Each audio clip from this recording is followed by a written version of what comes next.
कलियुग केवल नाम आधारा, सुमर सुमर नर उतर ही पारा। कि यह कलिकाल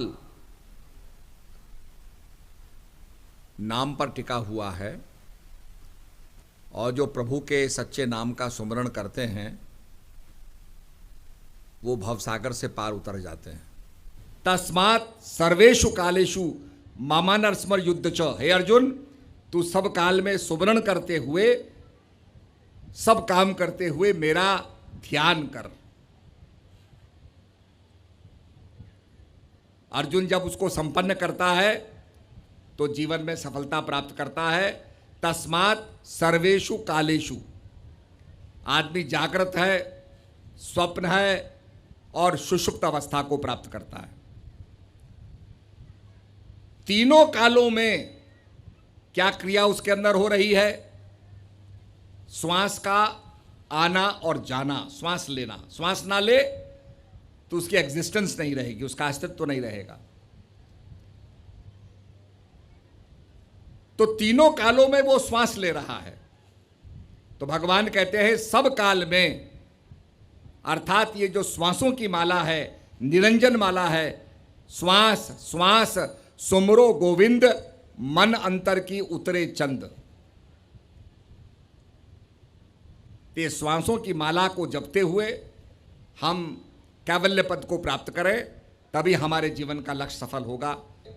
जीवन के अंदर जो हमारा लक्ष्य है, अगर हम समझते हैं कि अच्छी पढ़ाई कर ली, अच्छी नौकरी प्राप्त कर ली, नौकरी के बाद पेंशन अच्छी मिल गई और उसके बाद मेडिकल फैसिलिटी मिल गई ताकि आराम से हम मर जाएं, यह जीवन का लक्ष्य नहीं है। जीवन का लक्ष्य और बड़ा है। आप नौकरी कर लें, अच्छी तनख्वाह पा लें, परिवार का पोषण कर लें, आपको मेडिकल फैसिलिटी मिल जाए, पर जीवन का लक्ष्य उससे भी बड़ा है और वह है अध्यात्म को प्राप्त करना, स्पिरिचुअलिटी को प्राप्त करना। और स्पिरिचुअलिटी को हम तब प्राप्त करेंगे जब अपने मन को मानसिक विषय से और भौतिक विषय से हटा करके अध्यात्म की तरफ लगाएंगे। सबसे पहले तो आप जपे औरों को जपावे, नानक निश्चय मुक्ति पावे। हिमालय से कई नदियां निकली, अलकनंदा आई, मंदाकिनी आई, धौली गंगा आई। सारी नदियां चाहती थी समुद्र में मिलना, बड़ी कोशिश की उन्होंने, पर कोई भी समुद्र तक नहीं पहुंची। भगीरथी आई, नहीं पहुंच पाई, मंदाकिनी नहीं पहुंच पाई। तो सबने निर्णय किया कि भाई हम समुद्र तक नहीं पहुंच पा रही हैं, चलो आपस में मिल जाओ। तो आप देखिए, भगीरथ नदी और अलकनंदा मिलती है देवप्रयाग में। जब दोनों मिल गई तो गंगा बन गई। गंगा में इतना जल हो गया कि वो बहते बहते समुद्र तक पहुंच गई, गंगा सागर तक पहुंच गई। ऐसे ही धौली नदी सरस्वती नदी से मिली विष्णु प्रयाग में, रुद्रप्रयाग में आपकी मंदाकिनी अलकनंदा से मिली। सारी नदियां जब मिल गई तो अपने लक्ष्य समुद्र तक पहुंच गई। इसीलिए देशवासियों, अगर हम अपने आप चाहें कि लक्ष्य की प्राप्ति करें तो नहीं कर पाएंगे, पर अगर सारा देश मिल करके लक्ष्य की प्राप्ति करना चाहेगा तो हम उस लक्ष्य की प्राप्ति कर सकते हैं। गुरु का मतलब ही होता है, गु माने अंधकार, रू माने प्रकाश, जो अंधकार से प्रकाश कर दे। तो सत्संग से वो जिज्ञासा जगाई जाती है कि आप ये जानने की कोशिश करें कि भगवान कृष्ण ने अर्जुन को क्या ज्ञान दिया था। आग लगी आकाश में, झड़झड़ पड़े अंगार, और संत ना होते जगत में तो जल मरता संसार। तो संत लोग ज्ञान का प्रचार करते। किसी भी कथा को आप लीजिए, भागवत की कथा बड़े प्रेम से सुनाई जाती है, सब लोग सुनते हैं।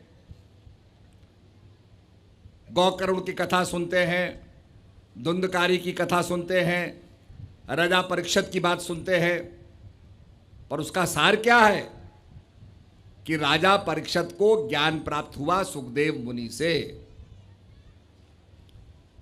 और मृत्यु का भय समाप्त हो गया। वो जो भगवत ज्ञान है, उस ज्ञान को हमें प्राप्त करना है। निरंजन माला घट में फिरे दिन रात, ऊपर आवत नीचे जावत, श्वास श्वास चल जात, संसारी नर समझे नाही वृथा उमर विहात, निरंजन माला घट में फिरे दिन रात। ये जो श्वासों की माला दिन रात चल रही है, यही हमारे साथ थी कि संतों ने हमेशा प्रेरणा दी है प्रभु के नाम के सुमरण करने की। भगवान गीता में कहते हैं कि ये ज्ञान अविनाशी है, इनडिस्ट्रक्टिबल है, इसका नाश नहीं होता, जन्म और मरण से परे है। और जब इसका नाश नहीं होता तो यह हमेशा रहेगा। आदि सच, जुगादि सच, है भी सच, नानक होसी भी सच। परंतु भगवान कहते हैं जैसे पानी में सोने का सिक्का हो और धीरे धीरे उसके ऊपर रेत की परत पड़ जाए तो वो छुप जाता है, और रेता आ जाए तो सिक्का दिखने में नहीं आता, मट्टी ही मट्टी नजर आती है। पर भगवान कहते हैं जब वो मट्टी हटेगी, मल विक्षेप आवरण हटेगा, तो वो जो सिक्का है वो आपको फिर से दृष्टिगोचर होगा। ऐसे ही अर्जुन, ये माया की परत, मल विक्षेप आवरण की परत पड़ती है, इससे ऐसा आभास होता है कि ज्ञान है ही नहीं। परंतु जब ये परत हटती है, हमारे आगे कोई पर्दा आ जाए तो हम देख नहीं पाते, और पर्दा हट जाए तो सब कुछ दृष्टिगोचर होता है। ठीक इसी प्रकार से जब माया का पर्दा हट जाता है तो वो ज्ञान, उसकी अनुभूति हमको होती है। धर्म संस्थापनार्थाय संभवामि युगे युगे। हे अर्जुन, मैं धर्म की स्थापना करने के लिए युग युग में आता हूं। मोहभंग तब होगा जब हम सत्य को जानेंगे, जिसको कहते हैं ग्रेटर ट्रुथ। हम जब सत्य को जान जाएंगे तो संसार की जो टेम्परेरीनेस है, संसार की जो क्षणभंगुरता है, इसका पता चलेगा। कहा भी है, आए हैं सो जाएंगे राजा रंग फकीर, एक सिंहासन पड़ चला एक बांधा जाए जंजीर। Every action has equal and opposite reaction. आने का जो रिएक्शन है वो जाना होगा। संसार में आए हैं, संसार से जाना होगा।